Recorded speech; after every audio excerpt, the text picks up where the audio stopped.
اللہ کا ذکر کرتی ہے، ہر مخلوق اللہ کا ذکر کرتی ہے، تو اسی طرح لیکن ہم تو ظاہری طور پر جب دیکھیں گے تو جانوروں میں کھانے کی صفت غالب ہے، ظاہر جو ہمیں نظر آتی ہے، اور فرشتوں پر جنہیں اللہ تعالیٰ نے پاکیزہ اور معصوم پیدا فرمایا ہے، ان کے اوپر ذکر اللہ کی صفت غالب ہے، عبادت کی صفت غالب ہے۔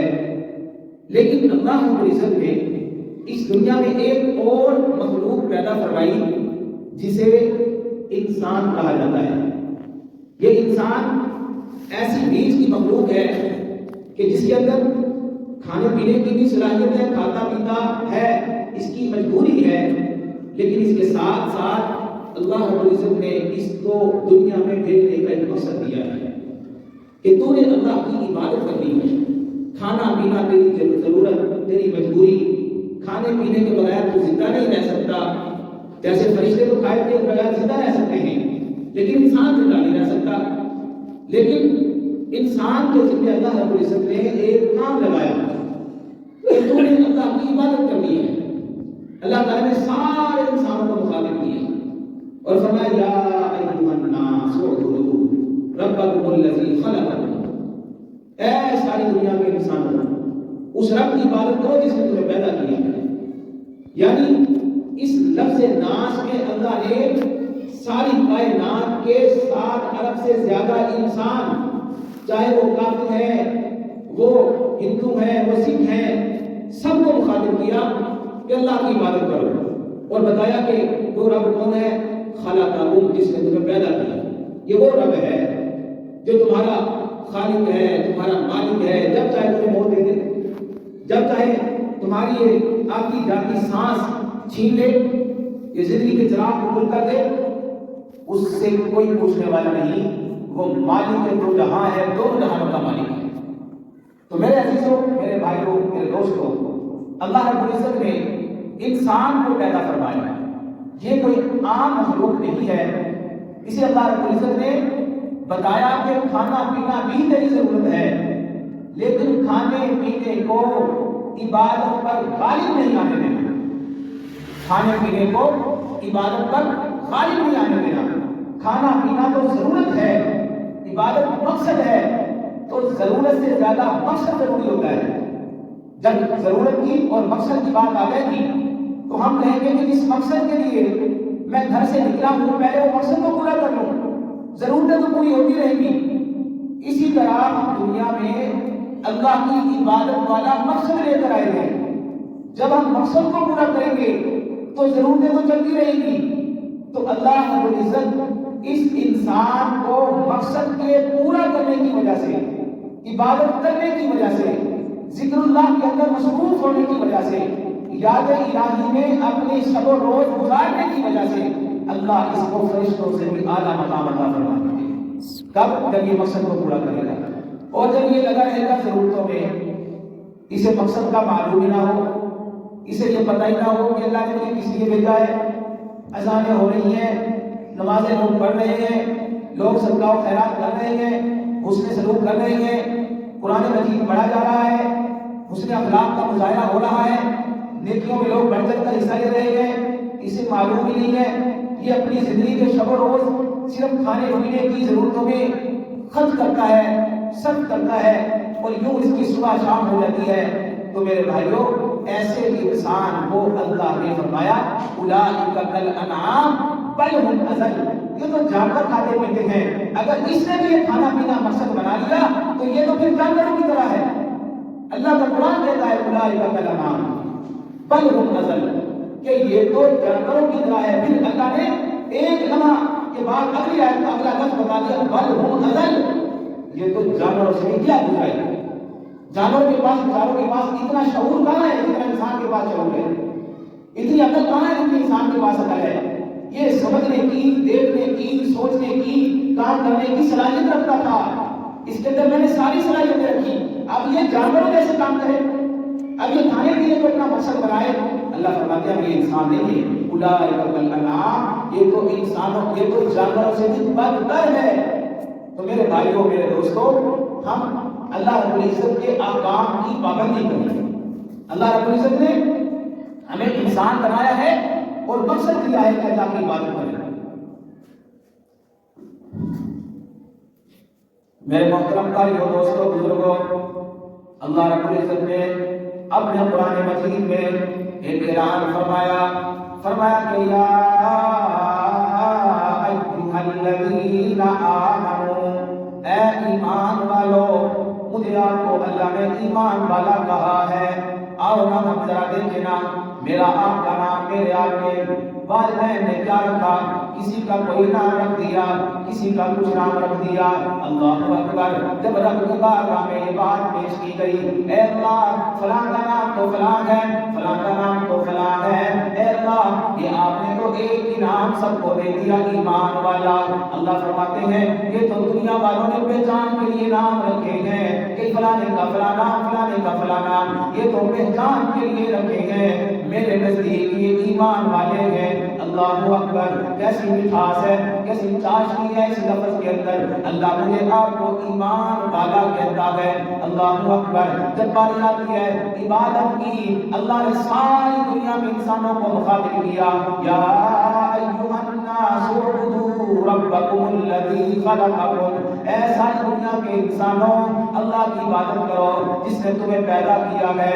یہ تو عبادت کے معاملے میں اللہ نے ساری دنیا کے انسانوں کو کہا، لیکن جب بات احکام کی آئی، جب بات نماز کی آئی، جب بات روزے کی آئی، جب بات حج کی آئی، جب بات زکات کی آئی، اللہ رب العزت نے پھر ناس کا لفظ وہاں پر نہیں بولا، کیونکہ ناس میں کافر بھی شامل ہیں، مسلمان بھی شامل ہیں۔ اللہ رب العزت نے پھر لفظ ایمان بولا، لفظ آمن بولا ہے۔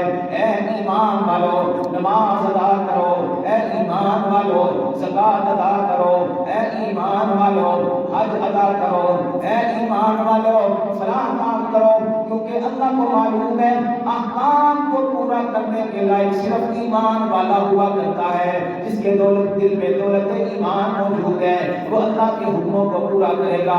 جس کے دل کے اندر اللہ رب العزت کی عظمت ہے وہ اللہ کے احکام کو پورا کرے گا، پابندی کرے گا، نماز کے لیے حاضر ہوگا۔ اللہ اکبر! اللہ اس آیت مبارکہ میں بھی اللہ نے فرمایا، یا ایھا الذین آمنوا، اے ایمان والو۔ اللہ اکبر! کیسا وہ منظر ہوگا جب یہ آیت مبارکہ نازل ہوئی ہوگی۔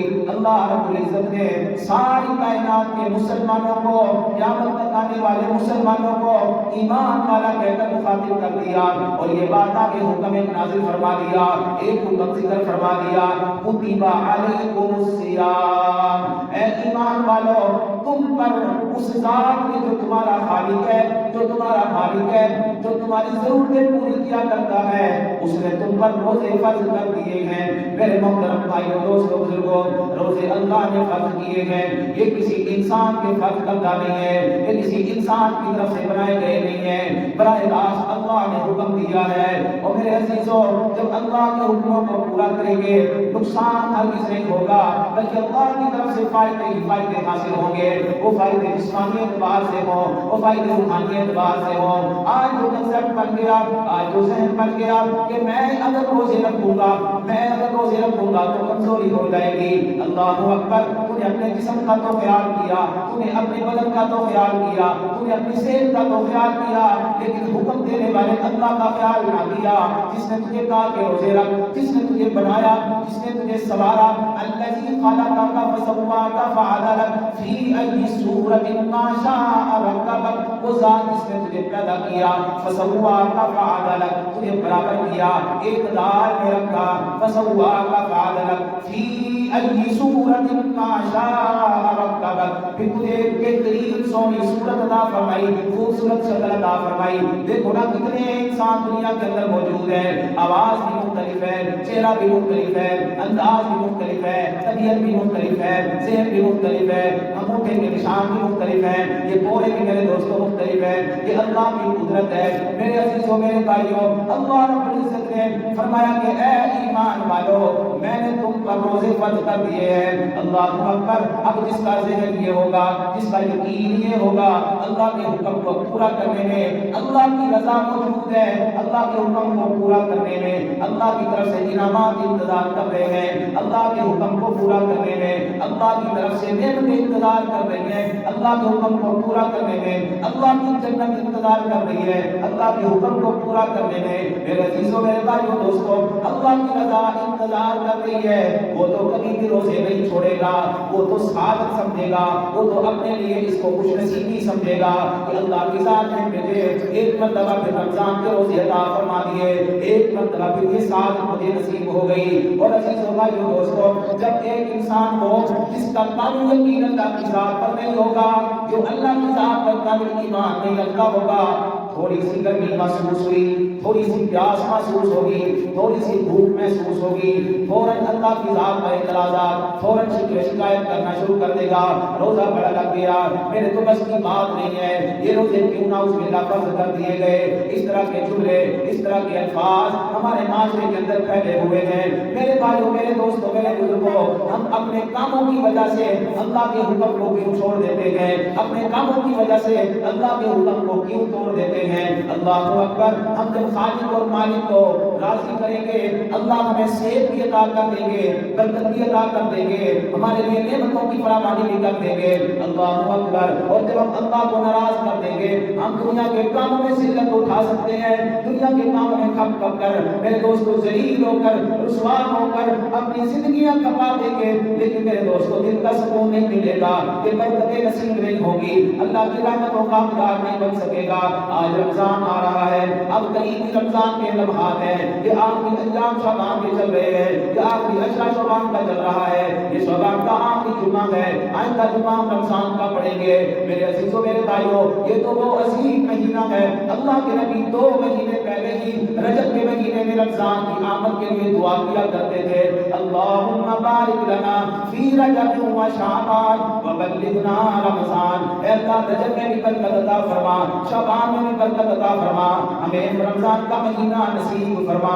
میرے عزیزوں میرے بھائیوں وہ تو جہانوں کے نبی اس کے لیے ساری کائنات کو بنایا گیا، سجایا گیا، ساری کائنات کے اندر رونقوں کو بحال کیا گیا، ساری کائنات کے اندر یہ جو لیل و نہار نظر آ رہی ہے، یہ جو نظام نظر آ رہا ہے، یہ رونق و بو نظر آ رہے ہیں، گرتے ہوئے چشمے اور آبشاریں نظر آ رہی ہیں، یہ جنگلات کی ہوا، یہ فضا، یہ سمندر کی گہرائی، آسمان کی بلندی، یہ جو کچھ نظر آ رہا ہے، چمکتے ہوئے ستارے، یہ چمکتا ہوا چاند، یہ سب چمکتا ہوا سورج، یہ سب کا سب میرے عزیزوں اس ذات کی خاطر بنایا۔ اللہ اکبر۔ اس کے لیے فرمایا گیا لولا کلمہ خلقت الافلاک، اے نبی جی اگر آپ کو نہ پیدا کرنا ہوتا کائنات میں کوئی چیز میں پیدا نہ کرتا۔ میرے عزیزوں کائنات کا وہ خدا اپنے محبوب صلی اللہ علیہ وسلم کی طرف جب دیکھتا ہے نا، میرے آپ کے پاک پیغمبر اس مہینے کی آمد کے لیے دعا مانگتے ہیں، اے اللہ کم از کم اتنی زندگی تو عطا فرما کہ رمضان کا مہینہ پھر زندگی میں نصیب ہو جائے۔ اللہ کے نبی کو اتنی دعا کرتے تھے رمضان کا مہینہ اللہ نصیب فرما دے، بلغنا رمضان تک ہمیں پہنچا دیجیے۔ آج کا مسلمان اس کا ذہن، اس کا یقین، اس کا توکل، اس کی باتیں یہ کیا کہہ رہا ہے، یہ عمل سے کیا ظاہر کر رہا ہے، شاید کہ یہ ناخوش ہے، شاید کہ یہ ناخوش ہے۔ میرے عزیزوں یہ ماہ رمضان احترام کے قابل ہے، یہ ہمارے پاس مہمان بن کے آیا ہے۔ آج ہم اپنے گھر آئے ہوئے مہمان کی خاطر تواضع کرتے ہیں، خوش آمد کرتے ہیں، اچھے کھانے سے اس کے لیے انتظام کرتے ہیں، اچھا بستر اس کے لیے بچھاتے ہیں، اس کے لیے کوشش کرتے ہیں ہر وہ چیز پیش کی جائے جس سے اسے سکون حاصل ہو، وہ راضی ہو کر ہمارے گھر سے واپس جائے۔ اللہ اکبر۔ اے مسلمانوں تمہارے پاس اللہ کا مہمان مہینہ آ رہا ہے، دیکھو اس کا کیسے استقبال کرو گے، کیسے اس کے لیے اپنے آپ کو تیار کرو گے۔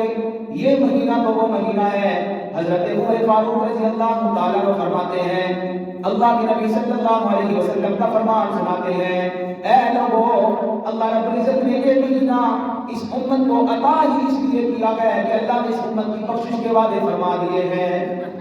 اللہ رب العزت نے یہ مہینہ اس لیے عطا فرمایا ہے۔ اور میرے عزیزوں، یہ تو آیا ہمارے پاس ہماری مغفرت کا ذریعہ بننے کے لیے، ہمارے گناہوں کو معاف کروانے کے لیے، ہمیں جہنم سے نجات دلانے کے لیے، اللہ کی رحمتوں کا سبب کرنے کے لیے۔ لیکن ہم نے اپنے بد اعمال کی وجہ سے، ہم نے اپنے کردار کی وجہ سے، جیسے کسی کے گھر میں مہمان آئے آگے سے میزبانی نہ کرے اور منہ پر بارہ بجا کے رکھے اور اس کی خدمت بھی نہ کرے، اس کے ساتھ سیدھے منہ سے بات بھی نہ کرے اور اس کو کہہ دے کہ تو چلا جا، یہی کردار ہم اپنے مہمان رمضان مہینے کے ساتھ کرتے ہیں۔ ہم اس مہینے کے لیے کیا تیاری کر رہے ہیں میرے عزیزوں، مجھے آپ کو سب کو معلوم ہے۔ یہ تو وہ مہینہ ہے کہ اس کے احترام اور ادب کی وجہ سے اللہ رب العزت نے کئی لوگوں کو ایمان کی دولت دی، پھر ان کی مغفرت بھی فرمایا۔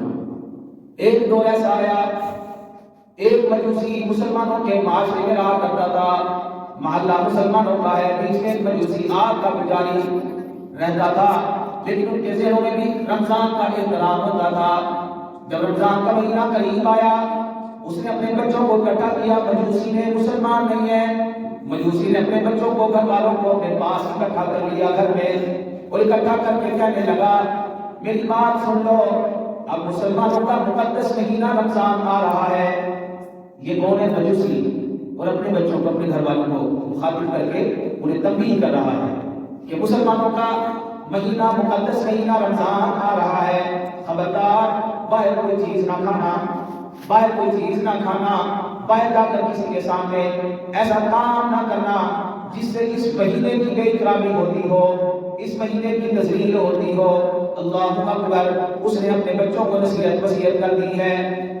ایک دن اس نے بازار میں دیکھا، اس کا ایک بیٹا بازار میں کوئی چیز ہاتھ میں لیے اسے منہ کی طرف بڑھا رہا ہے، کھایا نہیں، کھانے لگا تھا۔ یہ باپ اس کے ساتھ ہے، مجوسی اس کے ساتھ ہے۔ جب یہ اپنے منہ کے قریب کرتا ہے، اللہ اکبر، مجوسی نے اس کے منہ پر 2 تھپڑ مارے اور کہا کہ میں نے تجھے سمجھایا تھا کہ مسلمانوں کا مقدس مہینہ آ رہا ہے، اس مہینے میں باہر کوئی چیز نہیں کھانی ہے، اگرچہ ہمارے اوپر روزے فرض نہیں ہے لیکن احترام تو ہم کر سکتے ہیں نا، ہم مسلمانوں کے سامنے کوئی چیز نہ کھائیں۔ اللہ اکبر، وہ 2 تھپڑ لگا کر اپنے بیٹے کو گھر میں لے کر آ گیا۔ اللہ اکبر، یہ قدرت کے فیصلے ہوا کرتے ہیں۔ چند دنوں کے بعد مجوسی کا انتقال ہو جاتا ہے۔ اس کے پڑوسیوں سے خواب میں دیکھا کہ وہ جنت کے اندر ٹہل رہا ہے، جنت کی نعمتیں حاصل کیے ہوئے ہے، جنت کے اندر آ جا رہا ہے، جنت کی میرے دوستو اللہ کی طرف سے جو اس کے لیے نعمتیں ہیں ان سے مزے اڑا رہا ہے۔ پڑوسی نے خواب میں سے پوچھا تو مجوسی ہے، تو غیر مسلم ہے، یہ جنت تو اللہ نے مسلمانوں کے لیے بنائی ہے، لہذا تو اس جنت کے اندر کیسے آ گیا؟ اللہ اکبر، اس مجوسی کا جو جواب تھا میرے عزیزوں وہ سننے کے قابل ہے۔ وہ کہنے لگا بات دراصل یہ ہے کہ میں نے جب اپنے بیٹے کو اس رمضان کے احترام میں 2 تھپڑ لگائے تھے کہ بیٹا میں نے تجھے سمجھایا بھی تھا مسلمانوں کا عظیم اور مقدس مہینہ چکا ہے، اس مہینے کا احترام کرنا ہے، اس مہینے میں ہم نے باہر کوئی چیز نہیں کھانی ہے، اس وجہ سے میں نے اس میں 2 تھپڑ لگا دیے۔ جب میری موت کا وقت آیا اللہ رب العزت نے مجھے ایمان کی دولت عطا فرما دی۔ جب میں دنیا سے رخصت ہوا ایمان میرے قلب کے اندر موجود تھا، اللہ رب العزت نے موت سے پہلے ایمان دے کر میرے سارے گناہوں کو معاف کر کے میری مغفرت فرما دی۔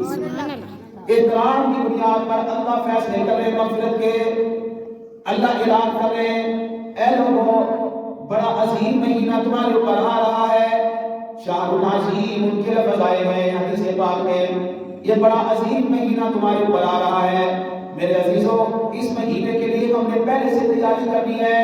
مہمان کی آمد سے پہلے ہم گلیوں کو صاف کرتے ہیں، گلاب کے پھول لے کر کھڑے ہو جاتے ہیں، سارے گھر والے تیار ہو جاتے ہیں، اس کے بیٹھنے کی جگہ اچھی بنا دیتے ہیں تاکہ اسے کسی قسم کی کوئی تکلیف نہ ہو، وہ ہم سے راضی ہو کر واپس جائے۔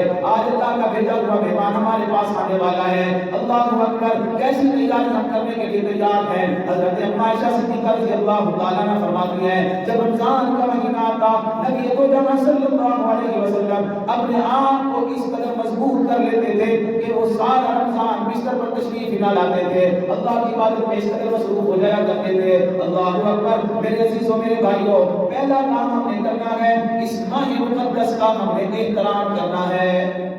احترام بہت لازم ہے، ہمارے اوپر فرض ہے، احترام کرنا ہے۔ احترام کے اندر جھوٹ سے بچیں گے تو احترام ہوگا، غیبت سے بچیں گے تو احترام ہوگا، دھوکہ دینے سے بچیں گے تو احترام ہوگا، حق تلفی سے بچیں گے تو احترام ہوگا۔ جب ہم جھوٹ سے پرہیز کرنے لگ جائیں، جب ہم بد نظری سے پرہیز کرنے لگ جائیں، جب ہم دھوکے سے پرہیز کرنے لگ جائیں، جب ہم کسی کے حق مارنے سے پرہیز کرنے لگ جائیں، سمجھ جانا ہم نے اس مہینے کا احترام کیا ہے۔ پھر سمجھ جانا کہ مجھے آپ کو خوشی ہوئی ہے اس مہینے کے آنے کی، اور میں نے آپ نے اللہ کے بھیجے ہوئے اس مہینے کی قدر کی ہے، احترام کیا ہے۔ جب ہمارے ذہنوں کے اندر کوئی جھوٹ داخل ہو چکے ہوں اور جانے کا نام نہ لے رہے ہوں، وہی 11 مہینے جھوٹ بولا، وہی 11 مہینے ہم نے بد نظریاں کی، 11 مہینے کے گناہوں میں مبتلا رہے، رمضان میں اس گناہ کے اندر مبتلا ہے، عبادت میں اضافہ نہ ہوا، تو یہ کیسا اکرام ہے؟ یہ تو میرے عزیزوں اکرام نہیں ہے، مہمان کو بگانے والی صورتیں ہیں، اس کی بے قدری کرنے والی صورتیں ہیں۔ تو پہلا کام ہمیں یہ کرنا ہے کہ اس ماہ مقدس کا احترام کرنا ہے، سچ کی صورت میں احترام کرنا ہے۔ میرے عزیزوں ہم سچ بولیں گے، رمضان کی کل قیامت کے دن اللہ کی عدالت میں کھڑا ہو کر ہماری سفارش کرتا نظر آئے گا اور کہے گا اے اللہ اس نے میرا احترام کیا، اس نے میرا احترام اور میری قدر کی ہے۔ اللہ اکبر، یہ رمضان ایسا مہینہ ہے جب اللہ کی عدالت میں کھڑے ہو کر میری آپ کی سفارش کے لیے آئے گا نا، اللہ اس کی بات کو مان کر میری آپ کی مغفرت کے فیصلے فرما دیں گے۔ میرے عزیزوں ایک وقت تھا جب مسلمان آمد رمضان پر خوش ہوا کرتے تھے، رمضان کے چاند کو دیکھنے کے لیے بیدار ہوا کرتے تھے، اور سینی تعلیم کی تیاری کے لیے پہلے سے پلاننگ بن جایا کرتی تھی، پہلے سے معاملات طے ہو چکے ہوتے تھے۔ آج میرے عزیزوں ہم سارے کام رمضان کے اندر چھوڑ دیتے ہیں۔ ہم نے دوسرا کام یہ کرنا ہے کہ جو ضروریات کی چیزیں ہم رمضان میں جا کر خریدتے نا، کوشش کریں کہ وہ رمضان سے پہلے خریدیں۔ آخری اشرا سب سے زیادہ قیمتی ہے، اور آخری اشرا ہی ہمارا بازار میں جا کے گزرتا ہے۔ عید کی تیاری کے لیے کپڑے، نہ جانے کیا کیا چیزیں، بھی ضرورت کی چیزیں تو ہیں، منع نہیں ہے، لیکن وقت طے کریں کہ ہم کن لمحات کو اس بازار میں ضائع کر رہے ہیں۔ وہ کیسی گھڑیاں ہیں؟ اللہ کی طرف سے عطائیں، اللہ کی طرف سے مہربانیاں، اللہ کی طرف سے فضل و رحمت ہو رہی ہے، اور یہ جناب بازار میں تو بد نظری ہوگی، جھوٹ بھی بولا جائے گا، بازار میں تو سب کچھ چلتا ہے۔ اللہ کے نبی صلی اللہ علیہ وسلم نے فرمایا کہ احب البلاد الی اللہ مساجدها، کائنات میں سب سے اچھی جگہ اللہ کے نزدیک اللہ کی گھر مسجد ہے۔ مسجد اللہ کی جو جگہ ہے یہ سب سے بہترین جگہ ہے، اور فرمایا ابغض البلاد الی اللہ اسواقها، کہ کائنات میں سب سے بری جگہ بازار کی جگہ ہے۔ اللہ کے نبی صلی اللہ علیہ وسلم کا فرمان ہے۔ ہم جائیں بازار میں ضرورت کی چیز لے کر واپس آ جائیں، کوشش کریں وہ چوتھا کلمہ پڑھ کے جائیں، نیکیاں کمائیں اس میں، وہاں جا کر دعائیں پڑھیں اور خرید و فروخت کسی اچھے طریقے کے ساتھ کریں، اور فوراً وہاں سے نکل آئیں۔ یہ تو اللہ کے نبی نے سے سب سے بری جگہ فرمایا ہے۔ مسجد میں ٹائم دیں، رمضان کا مہینہ ہو مسجد میں ٹائم دیں۔ تو دوسرا کام ہمیں یہ کرنا ہے، اپنی ضروریات کی چیزیں رمضان کے 3 لمحات کے اندر نہیں خریدنی، بلکہ اپنی ضروریات کی چیزیں ہم رمضان سے پہلے کوشش کریں پوری کر لیں۔ اللہ اکبر، یہ کام ہم کریں گے، رمضان اللہ کی عدالت میں کہے گا ہاں ہاں اے اللہ انہوں نے میرا احترام کیا، میرے آنے سے باقی یہ خوش ہوئے تھے، باقی میری وجہ سے ان کی تلاوتیں بڑھ گئی تھی، ان کی عبادتیں بڑھ گئی تھی، ان کی ریاضتیں بڑھ گئی تھی، ان کا اللہ آپ کے ساتھ تعلق مضبوط ہو چکا تھا۔ اللہ اکبر، یہ کام کی ہم کوشش کریں رمضان سے پہلے کر لیں کہ اپنی ضروریات کی چیزیں پوری کریں۔ اور تیسرا کام یہ ہے کہ رمضان المبارک کے اندر کوئی نماز بغیر جماعت کے نہ پڑھے۔ ویسے تو سارا سال ہی جماعت کے ساتھ پڑھنی چاہیے، سارا سال کوشش ہو کہ میری آپ کی نماز جماعت کے ساتھ ہو، تکبیر اولیٰ کے ساتھ ہو۔ اللہ کے نبی صلی اللہ علیہ وسلم نے ارشاد فرمایا کہ جو بندہ 40 دن تک تکبیر اولیٰ کے ساتھ نماز پڑھے گا، اللہ اسے 2 پروانے عطا فرمائیں گے، اور بڑے عظیم انعام ہے یہ۔ پہلی بات فرمائی کہ اللہ اسے نفاق کی موت نہیں مرنے دے گا، گمراہت کی موت نہیں مرے گا، ایمان کی حالت میں ایسے جائے گا۔ تو دیکھو ہر بندے کی چاہت ہے، میں اور آپ چاہتے ہیں کہ ایمان کی حالت میں دنیا سے جائیں، ہر بندے کی خواہش ہے کہ جب جاؤں تو ایمان پر، اسلام پر قائم رہوں، جب جاؤں تو میری زبان سے کلمہ طیبہ جاری ہو، جب جاؤں تو ایمان سلامت ہو، اللہ تعالیٰ کے پاس پہنچ رہا ہوں اور اللہ کی عدالت میں چلا جاؤں۔ تو میرے بھائیوں 40 دن کی پابندی کے ساتھ اللہ کے نبی نے فرمایا 2 انعام اسے ملیں گے. پہلا انعام یہ ہے کہ وہ منافقت کی موت نہیں مرے گا, نفاق سے بری ہوگا. دوسرا فرمایا جب وہ مر کر اللہ کے پاس جائے گا جہنم سے اسے نجات مل جائے گی. کوشش کریں اس ماہ مقدس میں ہم جماعت کے ساتھ نماز پڑھیں, کاموں کو آگے پیچھے کریں, نماز کو آگے پیچھے نہ کریں. ہماری عادت یہ ہے کہ ہم اللہ کے حکم کو آگے پیچھے کرنے کی کوشش کرتے ہیں اور کاموں کو اسی ترتیب پر رکھتے ہیں.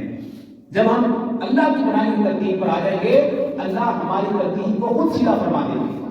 تو میرے عزیزوں یہ کام ہم نے کرنا ہے کہ ہماری نماز بغیر جماعت کے نہ ہو. ہم تکبیر اولیٰ کے ساتھ نماز اول وقت میں پہنچ جائیں, اللہ کے گھر میں آ جائیں, بلکہ پہلے آ کے بیٹھیں, انتظار کریں, اللہ کا ذکر کریں, قرآن کی تلاوت کریں. میرے عزیزوں میرے بھائیوں فرمایا کہ جو بندہ نماز کے انتظار میں بیٹھا رہتا ہے اللہ اس کو نماز پڑھنے کا ثواب عطا فرماتے ہیں.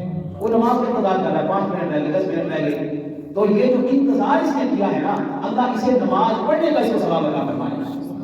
اب یہ رائے کا نہیں جاتا کوئی بندہ پہلے آ کے بیٹھ جائے, ذکر کر رہا ہے, تلاوت کر رہا ہے, سننے پڑھ رہا ہے, وہ کچھ بھی کر رہا ہے, تو اللہ تعالیٰ اس کے بیٹھنے کو ضائع نہیں ہونے دیتے, اس کو بھی ثواب میں شامل فرماتے ہیں. تو یہ ہم نمازوں کی پابندی کرنے والے بن جائیں. ابھی سے ہم عہد کر لیں اپنے آپ سے, اپنے ذہن میں یہ بات بٹھا لیں کہ ہم انشاءاللہ باجماعت نماز ادا کریں گے. اور اس کے ساتھ ساتھ تہجد کا گزارا ہو, بڑا سنہری موقع ہے, سحری کی ہوتی ہے, تہجد کا وقت ہوتا ہے, 5-10 منٹ پہلے بندہ سحری سے فارغ ہو جائے, وہ باوضو ہو کر سحری کرے نا, سارا باوضو ہو کر وہ سحری کرے. اللہ کے نبی صلی اللہ علیہ وسلم نے ارشاد فرمایا ان اللہ وملائکتہ یصلون علی المتساحرین, اللہ اور اس کے فرشتے سحری کرنے والوں پر اپنی رحمت نازل فرماتے ہیں. اب آپ حساب لگائیں, وہ سحری کر رہا ہے, اپنا پیٹ بھر رہا ہے, سحری کر کے اپنے پیٹ کو فل کرتا ہے, لیکن اللہ کے نبی صلی اللہ علیہ وسلم نے فرمایا اللہ بھی اس پر رحمت کر رہے ہیں, اللہ کے فرشتے بھی اس کے لیے رحمت کی دعا کر رہے ہیں. اب یہ سحری سے فارغ ہو گیا, باوضو ہے, تو چند منٹ ہے ابھی اذان ہونے میں, تو یہ 5 منٹ 8 منٹ پہلے تہجد کی نماز کے لیے کھڑا ہو جائے اور اللہ سے خوب دعائیں مانگے کہ یہ بڑا سنہری موقع ہے. میرے بھائیو دوستو یہ کام ہمیں کرنا ہے کہ ہماری عبادت میں اضافہ ہو جائے, ہم اللہ کے سامنے سرخرو ہونے والے بن جائیں.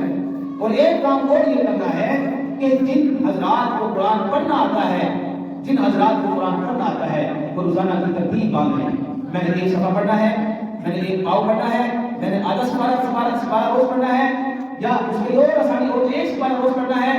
ہمارے اسلاف قرآن بہت پڑھتے تھے رمضان مبارک میں. رمضان المبارک کا سب سے بڑا وظیفہ اللہ کے قرآن کی تلاوت ہے. رمضان مبارک میں آپ میں کوشش کریں ادھر ادھر کے بجائے فی الحال طلب کر کے رمضان مبارک میں اللہ کے قرآن کی تلاوت جاری کریں. سحری کے وقت جب وقت پہ تلاوت ہو رہی ہو, اگر فجر کی سنتیں پڑھ لی ہیں, ابھی نماز میں فرض نماز میں وقت ہے تو اس وقت قرآن کھول کر بیٹھ گئے. اسی طرح جب بھی وقت ملے گھر میں بیٹھ گئے تو میرے بھائی دوستوں قرآن کی تلاوت کی کثرت ہو جائے, قرآن کی تلاوت کی کثرت. اب دیکھیں یہ کوئی عذر نہیں ہے کہ مجھے پڑھنا نہیں آتا, بھائی آج سے یہ نیت کر لے کسی بھی حافظ قرآن کے پاس بیٹھ جا اور اس سے کہے کہ یار مجھے 2 آیتیں 1 آیت روز پڑھا دیں. یہ تو میری آپ کی مجبوری نہیں ہے, یہ ہم ذہن کو سمجھانے والی بات ہے کہ بھائی میری عمر بڑی ہو گئی, لوگ کیا کہیں گے, صبح میں قرآن سیکھ رہا ہے. بھائی سیکھتے سیکھتے اگر دنیا سے چلے گئے, سیکھتے سیکھتے دنیا سے چلے گئے تو اللہ رب العزت طالب علم میں تمہارا شمار کر دے گا. تو وہ جو قرآن کو سیکھنے والے علماء قرآن سیکھنے والے ہیں اللہ ان میں میرا آپ کو شمار کر دے گا. تو اس لیے ہم نے تو اپنے دادا جی کے بھائی, چھوٹے بھائی حاجی محمد مقبول صاحب کو دیکھا, وہ 90 سال کی عمر نورانی قاعدہ پڑھتے تھے. نورانی قاعدہ ہم جب چلے جاتے تو ہم سے کوئی لفظ پوچھ لیے, کسی اور سے کوئی لفظ پوچھ لیے. نورانی قاعدہ سارا انہوں نے 90 سال کی عمر میں پڑھا. اس کے بعد 30واں سپارہ انہوں نے شروع کیا, اور جب وہ فوت ہوئے تو 30ویں سپارے کی سورہ آبا صاحب کا سبق چل رہا تھا. آپ حساب لگائیں کہ وہ کس قدر عظیم مرتبے کے مالک ہوں گے جنہوں نے ساری زندگی تہجد نہ چھوڑی ہو, فجر کی اذان جنہوں نے ساری زندگی دی ہو, اور پھر وہ نیک کاموں میں آگے ہو, اور 5 وقت کے باجماعت نمازی ہو, پھر اس عمر میں وہ اللہ کا قرآن سیکھتے تھے. کیسی عظیم موت ہوگی.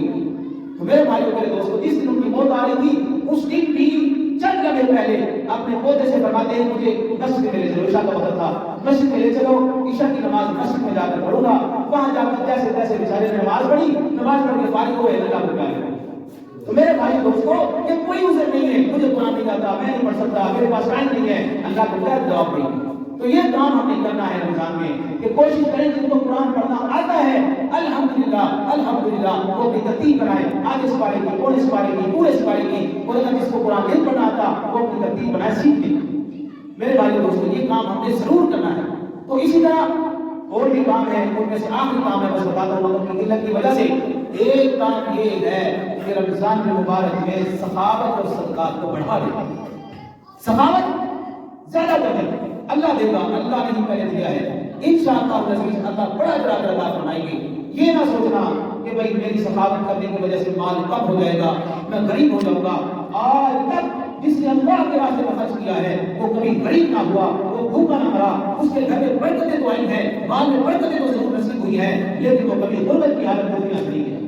تو میرے بھائی دوستو یہ کام ہم نے رمضان المبارک میں کرنا ہے۔ اللہ کے نبی صلی اللہ علیہ وسلم سارا سال سخاوت کیا کرتے تھے، لیکن جب رمضان آ جاتا وہ آپ کی سخاوت ایسے بڑھ جاتی جیسے تیز اور تند ہوائیں چلتی ہیں، اس سے بھی زیادہ آپ اللہ کے راستے میں سخاوت کیا کرتے ہیں۔ تو میرے بھائی دوستو اس لیے غرباء میں، مساکین میں، یتامہ میں، بیواؤں میں، مدارس کے طلباء میں، مدارس کی ضروریات میں ضرور اس نیکی کے کام میں حصہ لیں، تاکہ رمضان المبارک میں ایک نیکی کرنے سے اللہ 70 نیکیوں کے برابر ثواب عطا فرماتے ہیں۔ رمضان میں ایک نیکی کا بڑھ جاتا ہے، چھوٹی سی نیکی کرو 70 گنا زیادہ ثواب لے جاؤ، عام دنوں میں ایک نیکی 10 کے برابر، رمضان میں نیکی 70 کے برابر، نفل پڑھو فرض کے برابر، ایک فرض پڑھو 70 فرائض کے برابر۔ اللہ نے نیکیوں کو بڑھا دیا کہ یہ عمل کرنے والے تو بڑھے، میں ان کی مغفرت فرما دوں۔ اللہ رب العزت ہم سب کو صحیح معنوں میں اس ماہ مقدس عظیم مہینے کی قدر کرنے کی توفیق عطا فرمائے، اور اس کے لیے اپنے آپ کو صحیح معنوں میں تیار رکھنے کی اللہ میں توفیق عطا فرمائے۔ واقعی دعوانا الحمدللہ رب العالمین۔